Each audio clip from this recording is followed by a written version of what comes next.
hearing me right.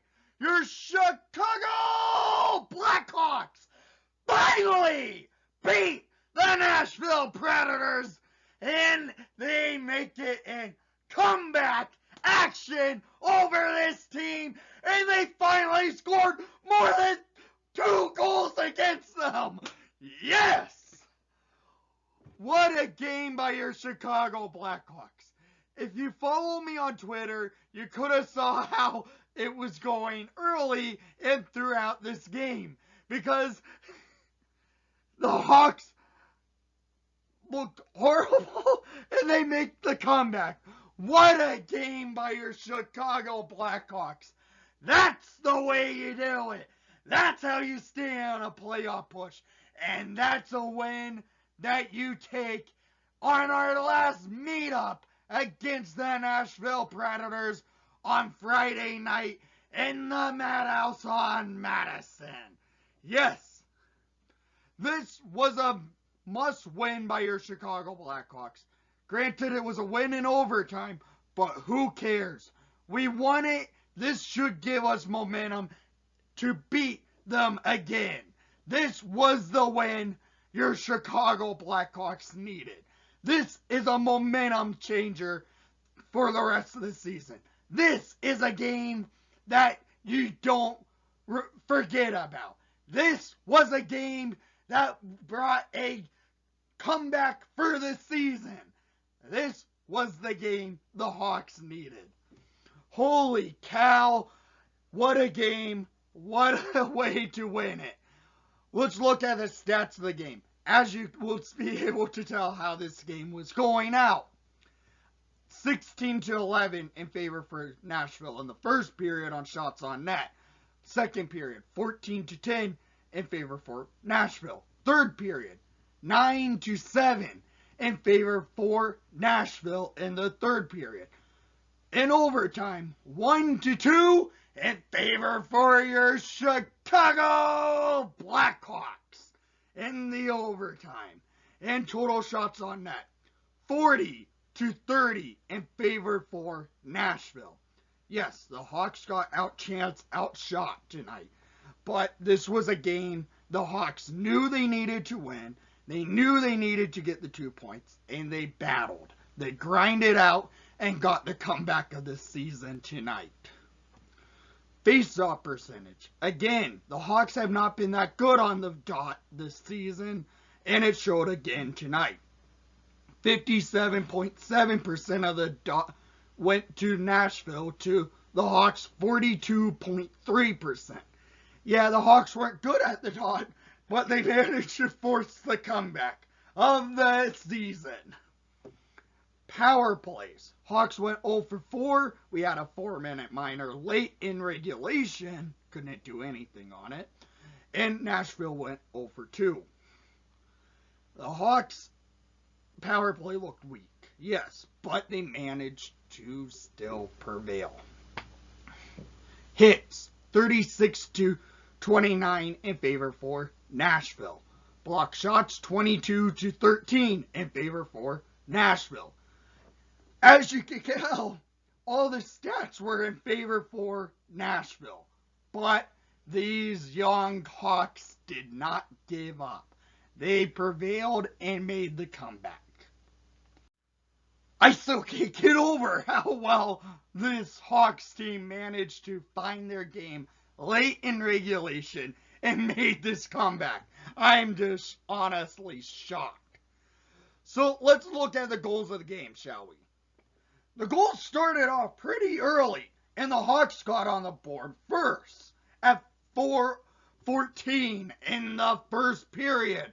Scored by number 24, Pius Suter, his 13th of the season.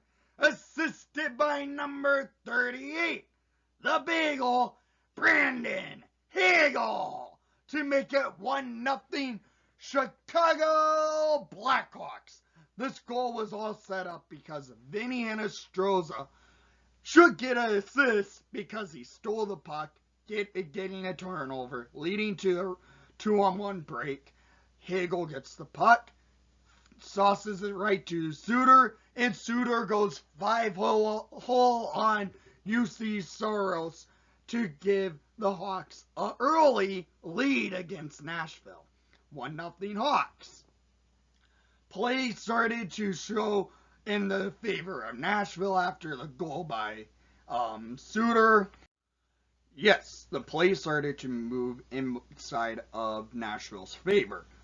They started getting opportunities, moving the puck well, getting on net. Well, at 14-16 in the first period, Ilya Tolvanen scores his 11th of the season in his return to the Nashville lineup, assisted by Arvidsson and Ryan Johansson to make it 1-1. Nothing Subban could have done here. It was a kind of defensive letdown leading to the goal. There was a lot of defensive letdown by Connor Murphy tonight. He was pretty much out on ice for all the Nashville goals. Then we have to go to the second period, tied all 1-1. It was pretty much all Nashville favor of that game in that first period, but the Hawks managed getting that first goal. The much needed first goal in a playoff atmosphere type game that was played tonight. The game was chippy, back and forth hits. Teams started to show how much they hate each other. And, well, you want to score first in a game, but sometimes the first goal doesn't lead to full momentum. And, well, we'll show you right here. Because we go to the second period, and all momentum starts out in the side of Nashville. They gained control of the puck. Hawks had a couple opportunities. They whiffed on it, or they missed a net. So at 13:39 in the second period, Colton Sisson scores his 8th of the season. I believe that might be his 4th against the Hawks this year. Don't correct me if I'm wrong, but I believe that might be his 4th against us this year. So Sissons has been a Hawks killer, and he scores again. This goal, Murphy messed up. Sissons gets the puck by batting it out of the air with a high stick. Murphy touches the puck, so play goes on. Sissons gains control and beats Malcolm Subban to make it a 2-1 lead for Nashville. Then we go a few minutes later at 19:59, basically in the second period. Yeah, you're hearing me right. There was barely a second left on the clock. Mikael Granlund scores his 12th of the season, assisted by Ekholm. Ekholm gets the puck in the Hawks offensive zone, takes it up for a rush. He looks up at the scoreboard to see how much time's on the clock, and he sees there's enough time to make a play work. Gets it to Granlund, to where Granlund makes it a 2-goal game. Late in the second period. Right there, I was saying, this might be the end of the game. Because a late period goal usually crushes a team. And I've seen it a lot this season with the Hawks. Granlund gets his 12th of the season. Hawks are now down by 2. We have to go into the third period, and the momentum stays on the side of Nashville. 58 seconds into the third period, Luke Kunin scores his 6th of the season, assisted by Granlund and Yoshi, to make it 4-1 Nashville. And right there, I was saying, yeah, I can't believe how we can't beat these guys. I was like, it felt like I was dying inside how Nashville just pounds the puck in against us. And, well, I was like, oh, God, this game's already over, and there goes the season. But, oh, I was wrong. As we starting to find momentum at 10:04 in the third period, for his 3rd of the season, Scored by number 48, Wyatt Kellenock. Assisted by number 88, Patrick Kane. And number 38, the Bagel, Brandon Hagel, to make it a 4-2 game. And right there I said, ooh, we might have a game here. And we do have a game here, because less than a minute later, at 11:13 in the third period, for his first of the season, and first in his return to the Chicago Blackhawks, scored by number 28, the Chicago boy, Vinny Hinostroza, assisted by number 77, Kirby Dach, and number 16, Nikita Zadorov, to make it a 1-goal game, and the comeback is on, and we could smell it in Chicago.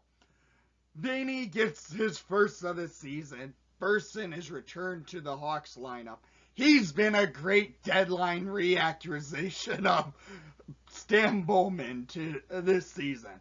Vinny, thank you for coming back home to Chicago, because this goal by Vinny was a beautiful play by Dach, getting it from Zadorov. Zadorov feeds it to Dach, and Dach just sauces it right to Vinny in the slot, and Vinny beats Saros, and the Hawks are now on Nashville's heels. Right there, Nashville looks lost, and there's another goal scored. At 12:55 in the third period, scored by number 8, Dominic Kubalik, his 15th of the season, assisted by number 24, Pius Suter, to tie it all up, and we are tied. Yes, Kubi gets his 15th of the season.